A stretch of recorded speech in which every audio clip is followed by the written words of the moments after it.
dass wir mit der Familie preachen, hat angefangen vor 16, 17 Jahren. Da wart ihr noch so klein, genau. Und zwar das Problem war gewesen, dass Simon und Stefan haben zu uns gesagt, du verbringst ganze Weihnachten immer im ICF. Christmas Experience, 18 Shows und wir feiern alleine zu Hause Weihnachten, so machen wir so, machen wir so, machen wir so. Und dann haben wir gemerkt, wir haben ein Problem, dass ich zu den Leuten gehöre, die an der Kirche tätig sind, die auch groß ist und auch berühmt ist, aber meine Kinder eines Tages sagen werden, Vater, bist ein geiles Ich, aber mit Kirche wollen wir nichts zu tun haben. Und dann haben wir gesagt, wir haben ein Problem. Und dann hat meine Frau oder ich die Idee gehabt, keine Ahnung mehr wer, lasst uns eine Familienpreaching machen. Und da waren sie noch mega klein und hatten zum Beispiel Stefan so 2 Sätze gepredigt, habe es dann aufgeschrieben, haben sie auswendig gelernt und dann Simon auch.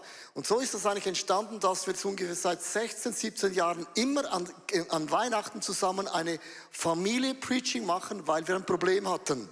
Und aus diesem Problem wurde etwas Wunderbares und ich bin euch dankbar, Stefan, bin dir dankbar, Simon, bin dir dankbar, my love, dass ihr mit mir zusammen Weihnachten im ICF verbracht habt, auf der Bühne und hinter der Bühne. Und ich möchte dir einfach mit dem sagen, wenn du in deinem Leben ein Problem hast, eine Challenge hast und nicht mehr weiter weißt, was ich so cool finde, wir haben einen Gott der Weisheit. Du kommst plötzlich auf Ideen, wo du vorher nicht gehabt hast. Und dann Leute sagen, ja, ICF ist so eine Familie Bigger Preaching Bühne. Dann denke ich immer, du hast keine Ahnung, was du sagst. Wir hatten ein Problem. Und aus dem Problem wurde ein Wunder. Und ich möchte, dass man einfach Gott für all die Wunder, die auch du erlebt hast in diesem Jahr, auch im letzten Jahr, einfach Gott als Respekt mal einen ganz krassen Applaus geben, wenn ihm gehört der Applaus.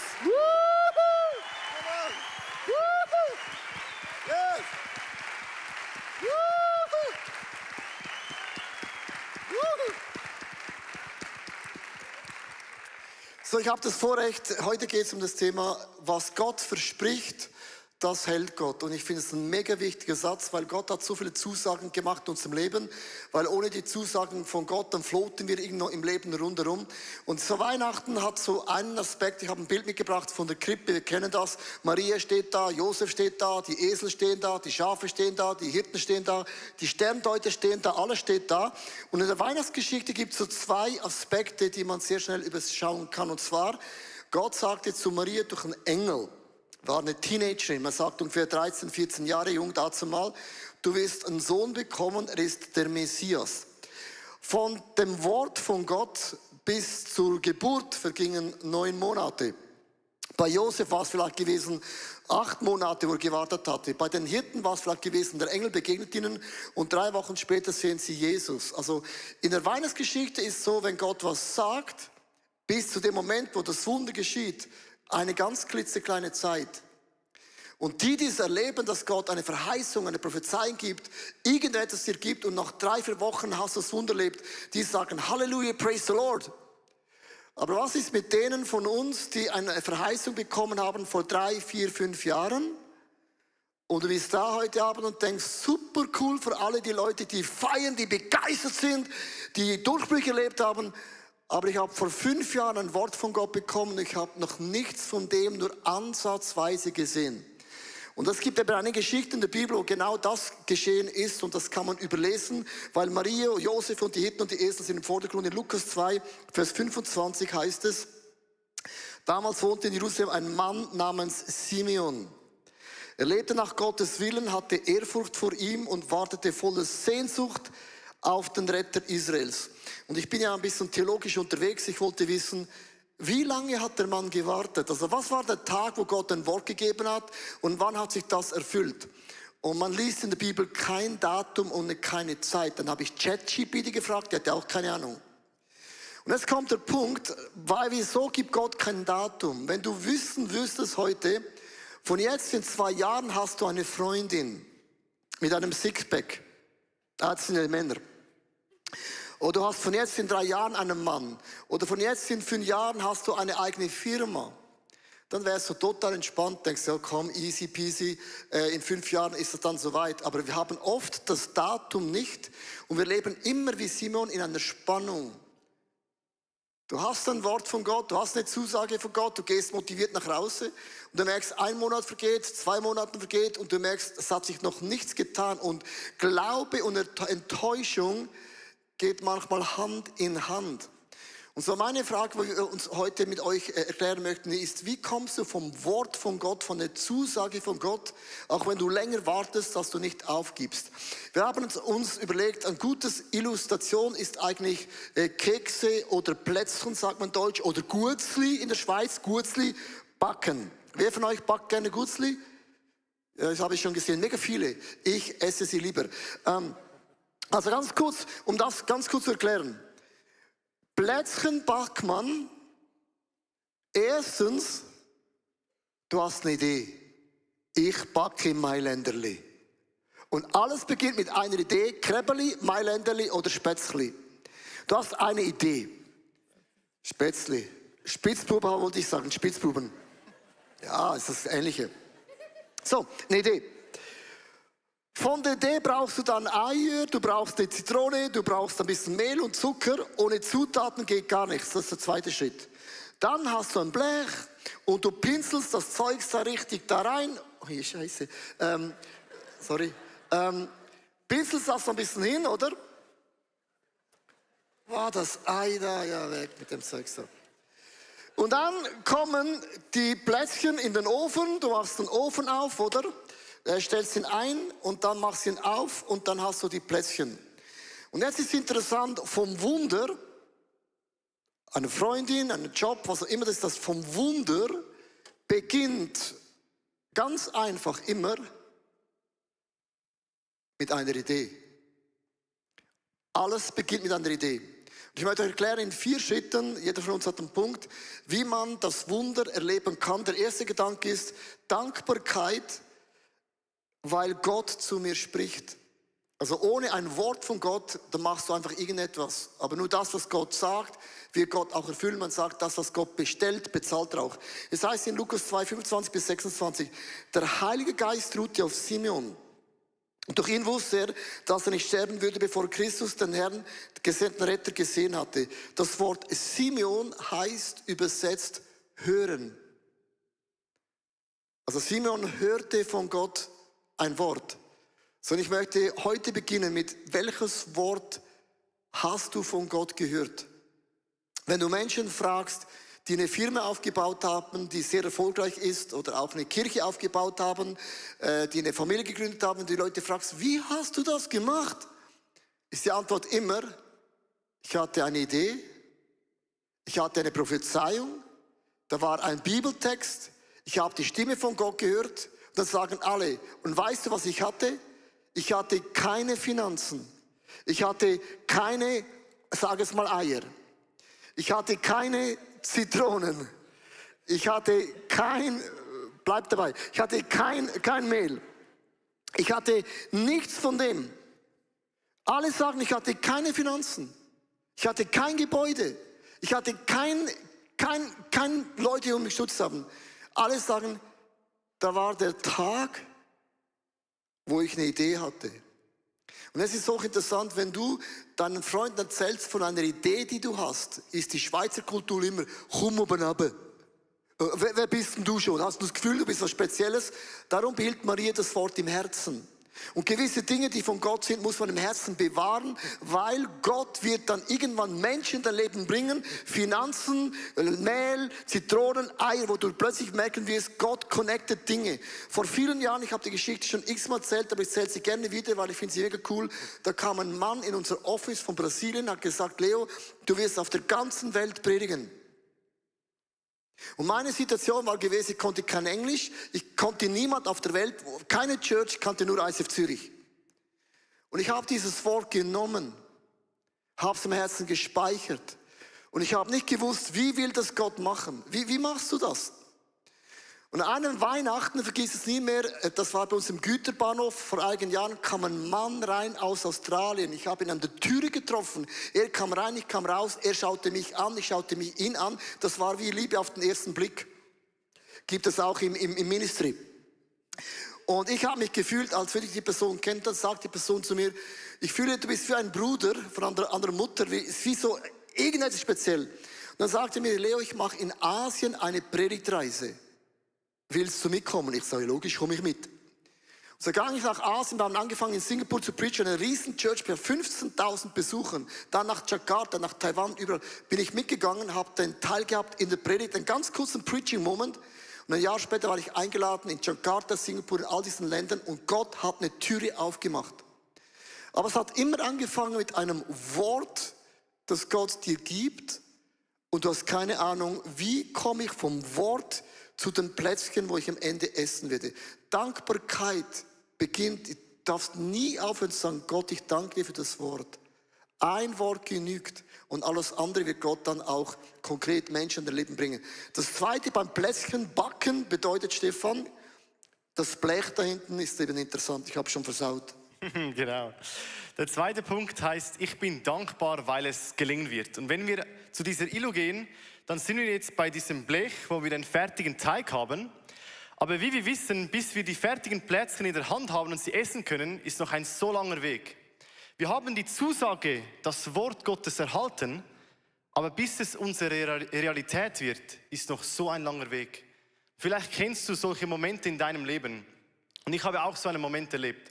Vor 2 Jahren durfte ich mit meiner Frau heiraten und wir haben uns riesig gefreut, in eine frisch renovierte Wohnung einzuziehen und unser Eheleben zu starten. Doch nach nur wenigen Tagen mussten wir feststellen, dass es in dieser Wohnung mehrere größere Mängel gab. Und wie man das so macht, haben wir unseren Vermieter darüber informiert. Aber nur ein paar Tage später waren wir damit konfrontiert, dass sich unser Vermieter eigentlich nicht wirklich für die Situation interessiert und sogar die Verantwortung für das Beheben dieser Mängel uns abschiebt, obwohl das eigentlich seine Aufgabe gewesen wäre. Und nicht nur das, sondern hat uns noch aktiv beschuldigt, diese Mängel selber herbeigeführt zu haben, obwohl sie offensichtlich von den Renovationen von der Wohnung selbst waren. Und zu guter Letzt, als Höhepunkt von diesem Konflikt, hat er uns sogar noch den Wohnungsvertrag gekündigt, weil wir eben diese Mängel nicht behoben hatten. Und so fanden wir uns nach nur wenigen Monaten in unserer Ehe damit konfrontiert, dass wir zu Unrecht aus unserer Wohnung, aus unserem Zuhause geworfen wurden. Und vielleicht suchst du gerade eine Wohnung und du weißt, es ist schwierig, in Zürich eine neue Wohnung zu finden. Hey, aber das war die Situation. Zu Unrecht wurden wir aus unserer Wohnung geschickt. Und während dieser Zeit haben wir uns immer wieder an die Zusagen erinnert, die Gott uns durch die Bibel gegeben hat. Und zwar offenbarte sich dort immer wieder als Jahwe Tzidkenu. Der Herr ist unsere Gerechtigkeit. Und das war die Zusage. Das war der fertige Teig, den wir auf dem Blech hatten. Aber bis die Plätzchen fertig waren, war noch ein langer Weg.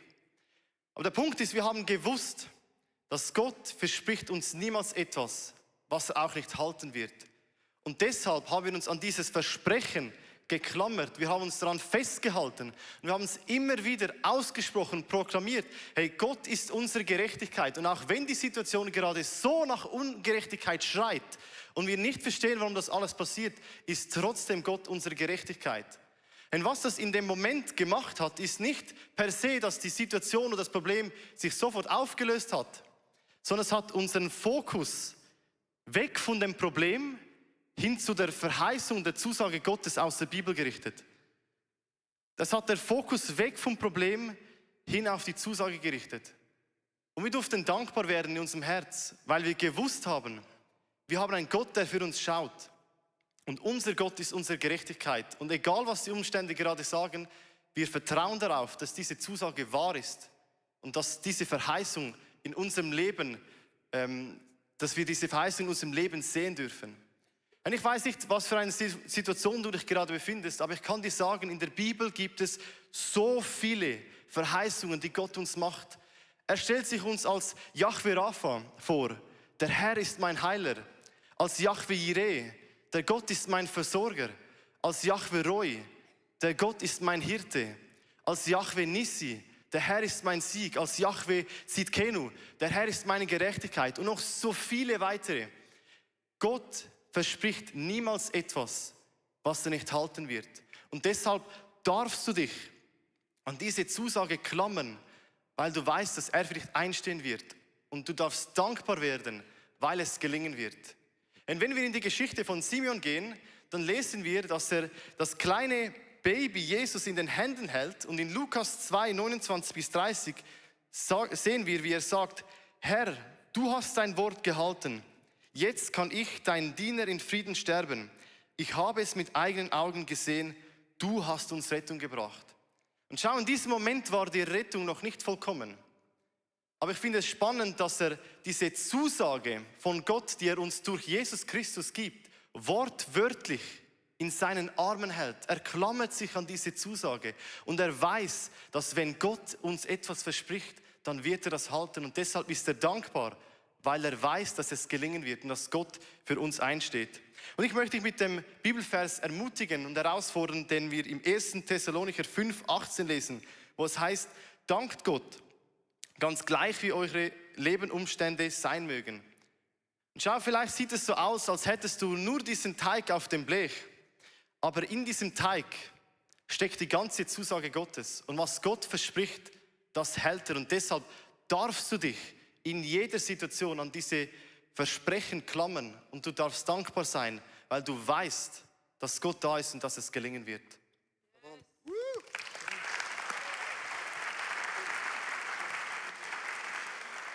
Ja, wenn es um Dankbarkeit geht in unserer Generation, dann sind wir uns gewohnt, dass Dankbarkeit immer mit einem Resultat verknüpft sein muss. Wir danken nie, wenn wir noch in der Mitte eines Prozesses stecken, sondern erst immer am Ende. Und es heißt ja auch im Sprichwort, man soll den Tag nicht vor dem Abend loben. Und genauso gehen wir auch mit Gott um. Ich sage ihm erst Danke, wenn mein Gebet erhört ist. Ich sage ihm erst dann Danke, wenn mein Job da ist, wenn meine Beziehung gerettet ist und wenn meine Probleme gelöst sind. Aber nicht schon mitten im Prozess. Doch spannenderweise sehen wir, dass Simeon einen ganz anderen Umgang mit Dankbarkeit hat, als wir uns das gewohnt sind. Als er da im Tempel stand und dieses Baby Jesus in den Händen hielt, sagte er, Herr, du hast uns Rettung gebracht. Aber ganz ehrlich, er hält nicht wirklich die Rettung in seiner Hand. Es ist nicht der König, der auf dem Thron sitzt, sondern ein kleines verwundbares Baby, das nichts anderes tun kann als schreien. Man muss die Windeln wechseln, es schläft den ganzen Tag und muss gefüttert werden. Sonst nichts. Und trotzdem nutzt Simon diesen Moment im Hier und Jetzt, um Gott Danke zu sagen, weil er merkt, Gott ist am Wirken, das Baby ist auf der Hand. Und wenn wir uns zu den Plätzchen drehen, dann sind wir jetzt an diesem Moment, wo wir die Plätzchen in den Ofen schieben. Das heißt, Ofen auf, Plätzchen rein. Und wir wissen, jetzt kommt dann die Zeit des Wartens. Aber wir wissen auch, dass diese Zeit des Wartens nicht einfach unnötige Zeit ist. Wir wissen, der Timer, der läuft, die Hitze, die arbeitet und wir können bereits den Duft der Plätzchen riechen und merken, da ist was im Gange. Gott ist bereits am Wirken. Doch wenn ich ehrlich bin mit euch, ist dieser Moment nicht der Moment, wo ich Gott mit Dankbarkeit begegne. Oftmals bin ich ungeduldig und erwarte von ihm, er müsse doch jetzt sofort antworten. Und ich glaube, dieses Phänomen hat damit zu tun, dass wir als Gesellschaft auf Instant Satisfaction erzogen werden.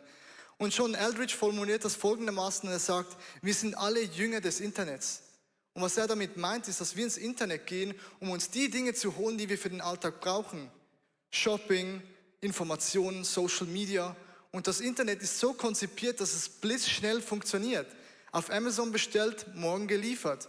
Die Pizza bestellt, weil ich Hunger habe, in 20 Minuten klingelt es an der Tür. Oder ich habe irgendeinen Challenge in meinem Leben, ich frage ChatGPT und nur in 3 Sekunden kommt eine maßgeschneiderte Antwort auf mein Problem. Und wir versuchen denselben Speed auf Gott zu projizieren und erwarten von Gott, dass er mir jetzt sofort eine Antwort gibt auf mein Problem. Dass er jetzt sofort eingreift und mich heilt. Dass er jetzt sofort mir zeigt, was der nächste Schritt ist. Aber bei Gott heißt es oft Prozess, Prozess, Prozess. Und das ist extrem mühsam. Ich mag nicht warten. Und doch wissen wir auf der anderen Seite, dass dieser Prozess des Wartens unglaublich wichtig ist. Weil wenn ich die Plätzchen zu früh rausnehme, sind sie noch ungenießbar. Oder noch extremer sehen wir das am Beispiel einer schwangeren Frau. Wenn die Frau nicht 9 Monate das Kind in ihrem Bauch behält, sondern zu früh auf die Welt bringt, sind die Überlebenschancen extrem gering. Also wissen wir, diese Zeit des Wartens ist unglaublich wichtig, weil Gott unser Umfeld und uns selber vorbereitet, dass sein Wirken möglich wird. Und das Schöne ist, wir warten nicht hier und drehen die Däumchen, sondern wir wissen, wir haben den Duft der Kekse, der bereits kommt. Und wir merken, da ist was im Gange. Vielleicht sieht das in deinem Leben so aus, dass du in einer Beziehungskrise steckst. Doch du hast auf einmal begonnen, mit deiner Freundin oder deiner Frau über Dinge zu sprechen, wo du vorher nicht über deine Lippen gebracht hast. Und jetzt sind sie auf dem Tisch. Das ist dieser Moment, wo du den Duft riechen kannst, dass du nicht mehr am selben Ort stehst wie vorher. Oder vielleicht bist du in Depression drin und die ist noch nicht vorbei, die ist noch nicht ganz überstanden.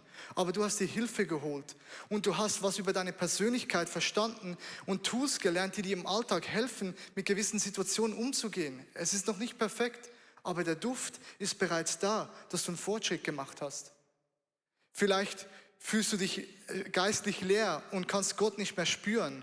Und doch hast du diesen Hunger in dir, dass du gesagt hast, ich gehe jetzt in die Kirche, ich schaue mir diese Predigt an. Und dieser Hunger ist ein Zeichen, dass da was am Wirken ist. Auch wenn der Heilige Geist sich noch weit weg anfühlt, merkst du, da ist etwas in dir drin. Das ist dieses Warten, dieser Duft, der kommt. Und ich glaube, wir können von Simon lernen, dass dieser Duft bereits Grund genug ist, um dankbar zu sein für das, dass Gott bereits in unserem Leben am Wirken ist. Wow, schön gemacht, Simon. Schön gemacht, Simon. Hey, ihr Lieben, wer hätte gedacht, dass Plätzchenbacken, dass dieses Bild so sehr spricht und dass es so viele Symboliken beinhaltet, die wir in unserem Leben gebrauchen können. Offensichtlich sind hier einige Plätzchenbäcker, Backenliebhaber oder wie soll man sagen. Wer liebt denn auch Teig zu naschen? Ja, ich würde es lieben, aber ehrlich gesagt, bei der letzten Celebration ist es mir ein bisschen aufgestoßen, währenddem ich reden sollte. Also von daher lasse ich es jetzt lieber bleiben, aber ich liebe es grundsätzlich, diesen Teig zu naschen. Was ich auch liebe, ist auszuwallen und auszustechen, aber hier treffen sich Leo und ich treffen uns hier, weil also das so schön anzumalen ist nicht mein Ding. Ich mache es da lieber so ein bisschen großzügiger. Aber heute fällt mir dieser Posten zu, wo ich zu den fertig gebackenen Plätzchen kommen kann. Es gibt doch nichts Schönes. Ich meine, so gerne ich auch diesen unfertigen Plätzchenteig nasche, aber es gibt doch nichts Unvergleichliches, als wenn dann die Plätzchen fertig sind, man sie rausnimmt und dann... Wow, schaut euch die Plätzchen an. Wer will eins? Vorderste Reihe. Los, los, los. Sie sind echt lecker. Ja, Janice, ich habe auf dich gezählt. Schön. Wie gesagt, ich kann keins mehr essen, sonst kann ich nicht mehr sprechen. Aber sie sind sehr lecker. Und es wäre doch jammerschade. Nein, ich muss eins essen, sonst geht das Ganze nicht auf. Es wäre doch jammerschade, wenn sie schon schön zubereitet sind und ich mich dann nicht hinsetzen würde, vielleicht mit einer Tasse Tee, vielleicht mit einer Tasse Kaffee, mit Freunden, vielleicht mit Familie und einfach diese Plätzchen genießen würde. Es wäre alles vergeben. Warum um alles in der Welt hätte ich mir die Mühe gemacht?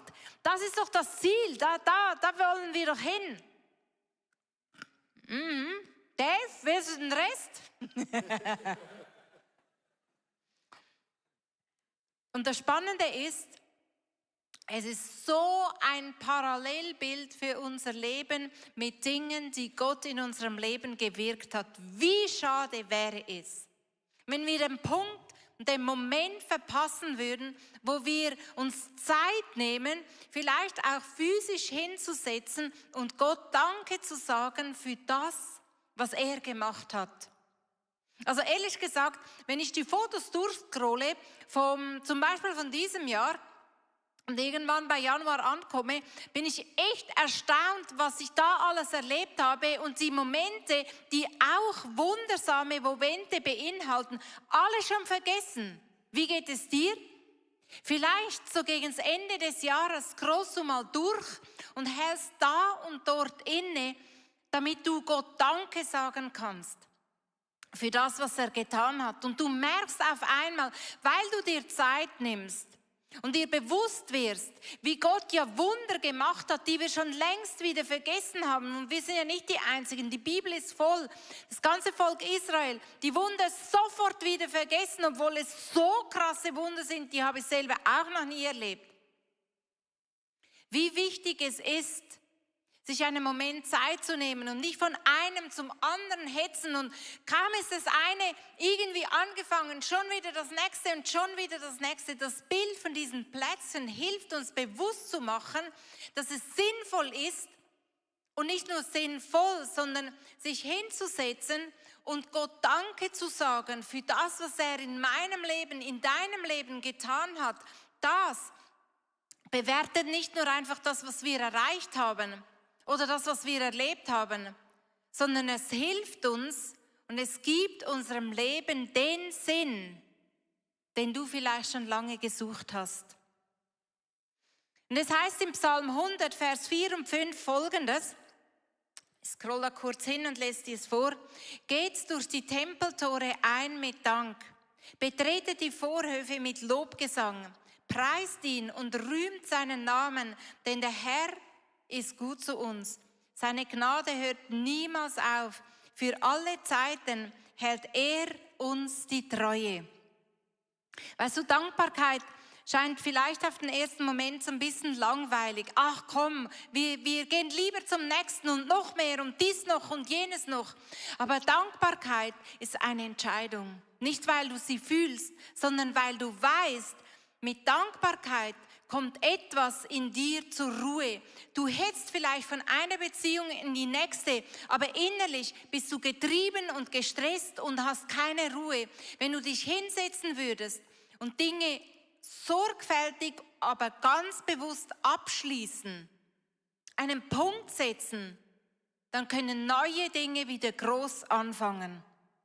Und Dankbarkeit ist der Schlüssel, der uns hilft, auch diesen Gott in unserem Alltag wahrzunehmen und immer wieder zu realisieren, wow, er ist näher, als ich denke. Vor 7 Jahren sind wir in eine Wohnung eingezogen und ehrlich gesagt, es ist meine Traumwohnung. Wunderschön. Wir sind im Juni eingezogen. Und ich bin mit Sonnenaufgang aufgewacht und mit Sonnenuntergang wieder, habe mich wieder schlafen gelegt. Niemand hat gemerkt, dass noch keine Lampen montiert sind, weil es war einfach nur wunderschön. Ich habe Gott jeden Tag Danke gesagt und ich habe gedacht, wahrscheinlich werde ich das jeden Tag von jetzt bis in die Ewigkeit machen, weil ich so Freude hatte an dieser Wohnung. Alles neu, alles schön, einfach nur himmlisch. Und ehrlich gesagt, es hat auch recht lange angehalten. Ich konnte ehrlich gesagt einfach, ich habe es gefühlt, ihm immer und immer wieder Danke zu sagen. Bis vor kurzem, einfach aus Neugierde und weil ich die Möglichkeit hatte, habe ich eine andere Wohnung angeschaut. Ich bin immer interessiert und offen für Neues und sowas habe ich noch nie gesehen. Höher, größer, schöner, einfach, ich finde keine Worte. Die Wohnung war der Hammer, ich wäre sofort eingezogen und Leo mit mir. Dann kam ich wieder nach Hause und ich habe gedacht, in was für einer Scheißwohnung wohne ich hier? Jetzt habe ich gedacht, ich habe das Nonplusultra hier gefunden vor 7 Jahren. Nein, jetzt passt das nicht, jetzt passt dies nicht. Die andere Wohnung ist so viel schöner und vielleicht kennst du das, nicht mit Wohnungen, aber vielleicht mit anderen Dingen, wo du gedacht hast, endlich bin ich dort, wo ich sein wollte und dann nochmal jemand weiter vorne als du. Dankbarkeit ist eine Entscheidung und kein Gefühl. Und ich habe es gemerkt, in diesem Moment, dass ich mich entscheiden kann, bin ich dankbar für das, was ich habe, oder habe ich das Gefühl, mir fehlt etwas, wenn ich das andere nicht habe. Und ich habe mich entschieden, Gott anfangen zu Danke zu sagen. Ich wusste im ersten Moment nicht wie. Dann nimm Psalm 100, Vers 4 bis 5. Ich habe einfach angefangen zu lesen, denn der Herr ist gut zu uns. Danke, Jesus, dass du gut zu uns bist. Danke, dass ich eine Wohnung habe. Wir haben es gehört, ist ja nicht selbstverständlich. Vielleicht, danke, dass ich nicht rausgeschmissen worden bin. Deine Gnade hört niemals auf. Für alle Zeiten hältst du uns die Treue. Ja, danke, dass du uns vor 7 Jahren diese Wohnung geschenkt hast. Und auf einmal habe ich mich erinnert, was es eigentlich für ein krasses Wunder ist, immer noch, dass wir diese Wohnung, die wir jetzt haben, überhaupt haben. Und es hat angefangen, aus mir herauszufließen, was Dankbarkeit bewirkt. Es bewirkt, dass du loslassen kannst von all dem, was du nicht hast, was du aber siehst vor deinen Augen. Auf einmal konnte ich loslassen und meine Wohnung wieder so richtig umarmen innerlich. Und das hat einen Frieden und eine Ruhe gebracht in mein Leben, das ich uns allen von ganzem Herzen wünsche. Dieses Bild mit den Plätzchen, dass ja jeder versteht. Wir verstehen den Ablauf, wir verstehen den Prozess. Wir wissen im Kopf, das muss zu Ende kommen. Es muss in den Ofen, sonst wird das nichts. Dieses Bild wünsche ich mir, dass uns das begleitet im nächsten Jahr. Immer und immer wieder. Da, wo wir Dinge sehen, aber sie sind noch so klein. Simeon, er konnte einen Schlusspunkt setzen und hat gesagt, mein Warten hört auf und ich lobe Gott dafür. Ich bete ihn an dafür. Er hat nicht gejammert, dass er nicht das Ross und den König da drauf gesehen hat, sondern er hat einen Punkt gesetzt und gesagt, ich danke dir, Gott, weil du hast dein Wort gehalten. Dankbarkeit öffnet unser Herz und unseren Blick für diesen Gott im Himmel. Vielleicht stehst du hier, du hast einen Wunsch, eine Sehnsucht, eine Idee, aber du hast keine Ahnung wie. Du kannst anfangen, Gott Danke zu sagen, dass du überhaupt eine Idee hast. Vielleicht stehst du hier. Was soll das? Fettig, meine Hände werden voll, ich muss sie nachher waschen, es beginnt zu kleben. Was soll damit? Aber weil das Bild von den Plätzchen, jeder weiß, dass daraus so was Leckeres wird, nimm das als Bild für dein eigenes persönliches Leben. Deswegen kannst du Gott Danke sagen, auch wenn du erst den Teig hast, den unansehnlichen, klebrigen, fettigen Teig. Oder vielleicht das Blech. Oder vielleicht musst du beim Ofen warten. Dankbarkeit hilft dir, die Perspektive auf diesen Gott im Himmel zu richten. Was ist deine Situation? Wo steckst du drin? Wenn wir jetzt gleich einen Solo-Song hören, wo es darum geht, dass Maria die kleinen Hände vielleicht von diesem Jesus-Baby anfasst und gleichzeitig sich vorstellt, dass das ja die Hände sind von diesem großen Gott, der Himmel und Erde und sie selber geschaffen hat, bringt sie das vielleicht nicht zusammen. Lass dich inspirieren und berühren von Jesus, auch durch diese Worte von diesem Solosong für deine persönliche Situation.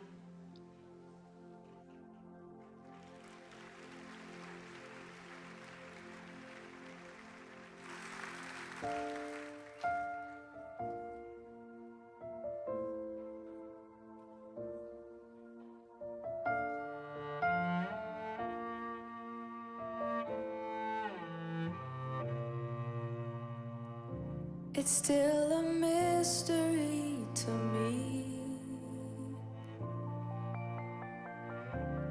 that the hand of God could be so small, how tiny fingers reaching in the night were the very hands that measured the sky.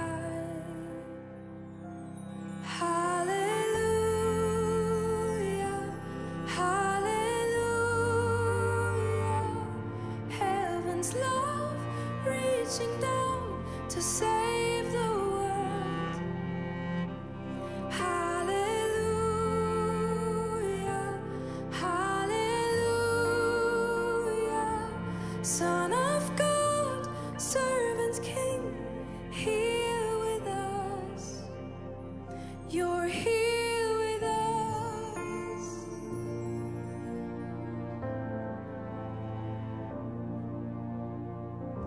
It's still a mystery to me. Oh,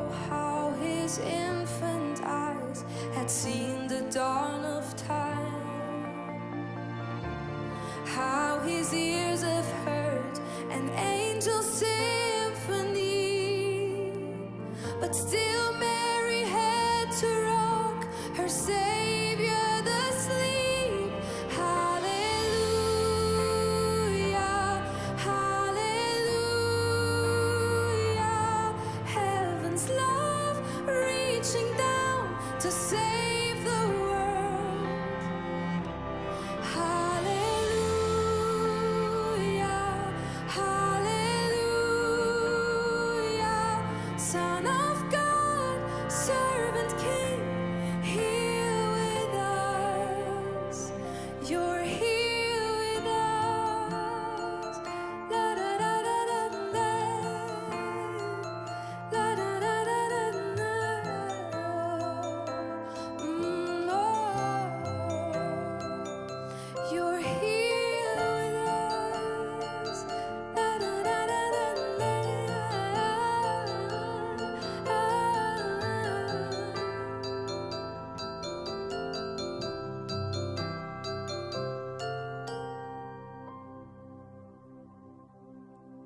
Jesus the Christ, born in Bethlehem, a baby born to save the souls of men. Hallelujah,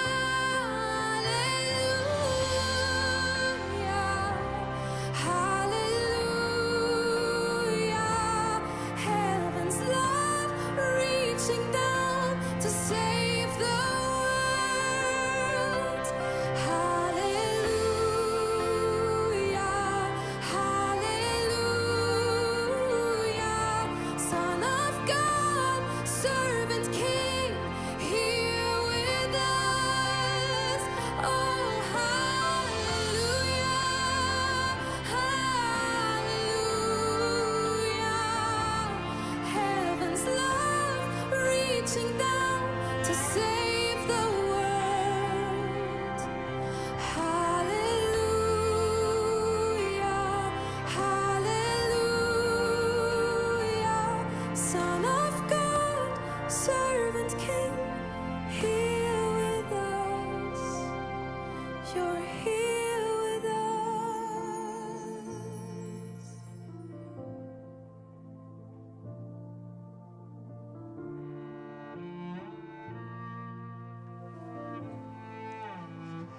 So lasst uns einen Applaus geben, unserem wunderbaren Volunteering. Thank you so much. Amazing, amazing. Woo! Come on. Woohoo! So, nächstes Jahr feiern wir 30 Jahre ICF. Wieso sage ich das? Weil es hat angefangen mit einer Idee. Wir hatten eine Idee für eine Kirche in Zürich, wo internationale Menschen, junge Menschen, die in keine Kirche mehr gehen oder eine neue Art von Kirche brauchen, nicht einen neuen Jesus, sondern eine Art von Kirche brauchen, einfach zusammenkommen. Wir hatten diese Idee. Wir hatten kein Gebäude, wir hatten keine Finanzen, wir hatten kein Vision Statement außer die Bibel und Jesus. Wir sind zusammengekommen, haben gebetet und dann hat Gott die ersten Leute gebracht. Wir haben ein Gebäude, wo wir am Sonntagabend hingehen konnten. Plötzlich hat Gott Dinge aufgemacht. Dann haben wir angefangen, Gottesdienst zu machen, International Christian Fellowship. Das hatte damals mal keinen Sinn gemacht, international. Es gab nur eine Church in Zürich und Zürich ist heute international, aber vor 30 Jahren war es Zürich.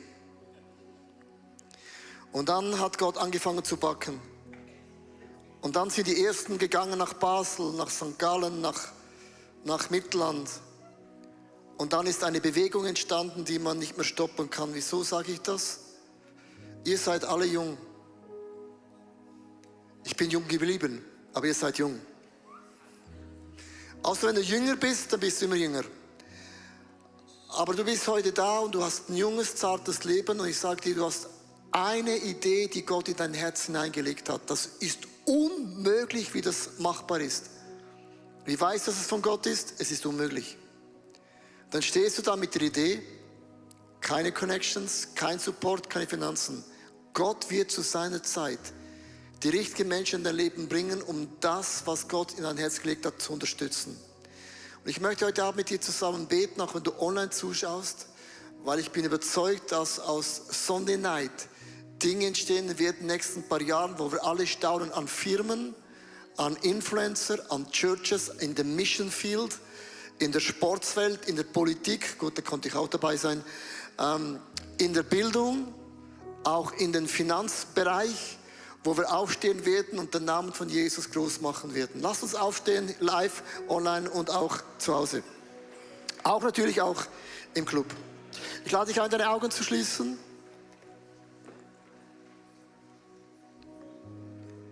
Und Vater im Himmel, hier stehe ich vor dir. Du hast mich erschaffen im Leibe meiner Mutter.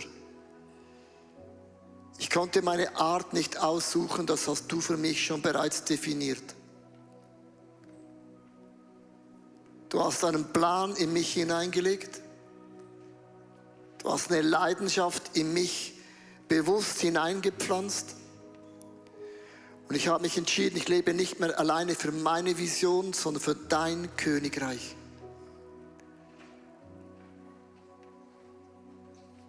Danke für das eine Wort, das du mir anvertraut hast. Danke für ein prophetisches Wort, das über mich ausgesprochen worden ist. Danke für diese Leidenschaft, die so krass in mir brennt, dass ich das nicht stoppen kann.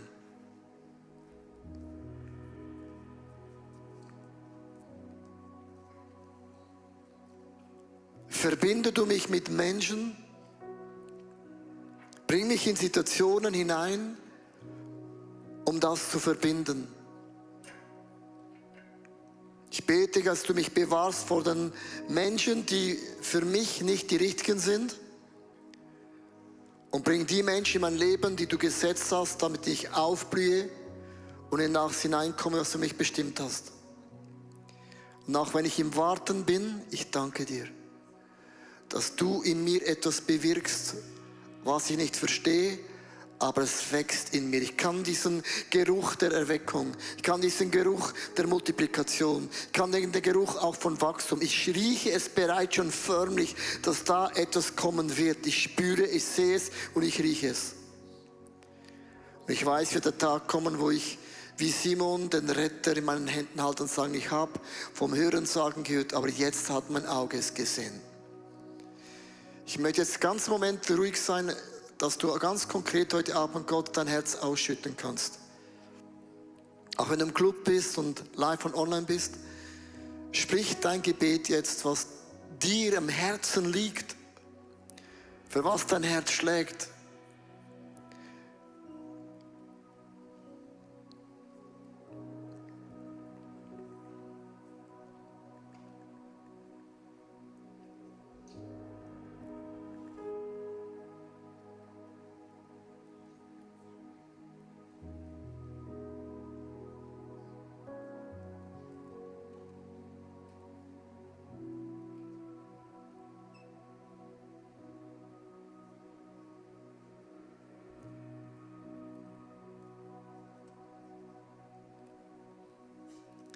Ich glaube, für heute Abend gibt es auch ein Statement, wo einige von uns heute Abend wie merken, es ist der Abend, wo Jesus dich fragt, willst du, dass ich in dein Leben komme?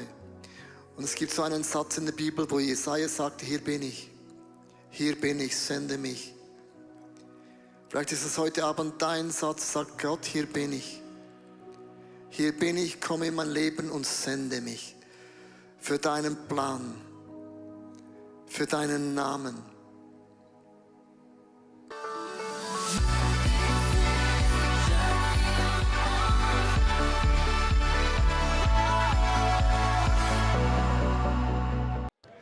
Wenn ich Predigten höre, dann gibt es oft so Momente, wo ich glaube, es kann sein, dass Gott geredet hat, vielleicht aber auch nicht. Und das ist normal. Aber wahrscheinlich hat Gott wirklich jetzt etwas zu dir gesagt. Und darum schreib lieber jetzt mal das auf und nimm es.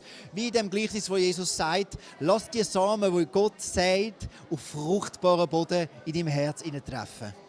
Und wenn du sagst, ich möchte noch mehr wissen, was da läuft, was abgeht, dann join unseren Telegram-Channel, der wird dir eingeblendet und du kannst einfach mal klicken und schauen, was wir so vor Ort für Angebote haben oder sonstige Angebote. Unter anderem haben wir auch nicht nur am 7. unsere Celebration, sondern am 5. unser Sunday Night Extended. Ja, dort kannst du in kleinen Gruppen lernen, einfach zusammen Bible Studies machen und praktische Tipps und Tricks mitnehmen. Und wir freuen uns, dich auch mal vor Ort willkommen zu heißen.